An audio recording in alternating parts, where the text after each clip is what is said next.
வணக்கம். இன்றைக்கி ஜானோஸ் கிச்சனில் மாங்காய் பருப்பு கடையலாம். நான் அதுக்காக ஒட்டு மாங்காய் எடுத்திருந்தேன். முதல்ல கீரை கடையிற சட்டியில் கொஞ்சமாக தண்ணி ஊற்றிக்கிறேன். தண்ணி லேசாக கொதிக்க ஆரம்பிக்கட்டும்.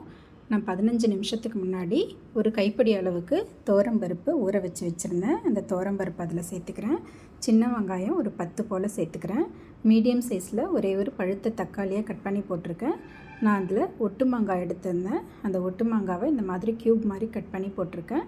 அது கூடவே 2 சிட்டிகை மஞ்சள் தூள், கொஞ்சம் சாம்பார் பொடி, டேஸ்ட்டுக்கு தகுந்த மாதிரி உப்பு இதெல்லாம் சேர்த்து நல்லா கலந்து விட்டுக்கிறேன். கலந்து விட்டுட்டு இதை மூடி போட்டு ஸ்டவ்வை மீடியம் ஃப்ளேம்லேயே வச்சு இதை வேக வச்சுக்கலாம்.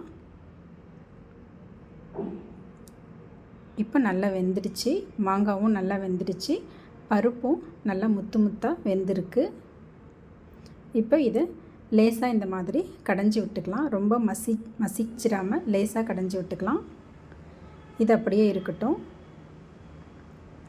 இப்போ ஒரு பேனில் 1 ஸ்பூன் அளவுக்கு எண்ணெய் ஊற்றிருக்கேன். எண்ணெய் காஞ்சதும் அதில் கொஞ்சமாக கடுகு, உளுத்தம்பருப்பு, கொஞ்சம் சீரகம் போட்டிருக்கேன். ஒரே ஒரு வரமிளகாய் கிள்ளி போட்டிருக்கேன். இதெல்லாம் நல்லா பொரியட்டும். இப்போ இது கூட ஒரு 5-6 சின்ன வெங்காயம், 5-6 பல் பூண்டு தட்டி வச்சுருந்தேன். அதையும் சேர்த்துக்கிறேன். கொஞ்சமாக கருவேப்பிலை சேர்த்து ஒரு 2 நிமிஷத்துக்கு இதை வதக்கி விட்டுக்கிறேன். இந்த மாதிரி இதை வதங்கின பிறகு கடைசியாக இதில் கொஞ்சமாக பெருங்காயமும் சேர்த்துக்கிறேன்.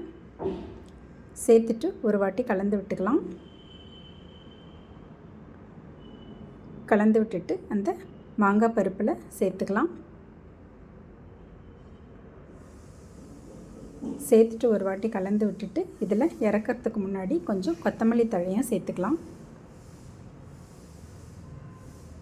அவ்வளோதாங்க, ஒரு டேஸ்டான மாங்காய் பருப்பு கடையல் ரெடி ஆகிடுச்சு. இது சாதத்துக்கு, பூரி, சப்பாத்திக்கெலாம் ரொம்ப நல்லாயிருக்கும். தேங்க்ஸ் ஃபார் வாட்சிங்.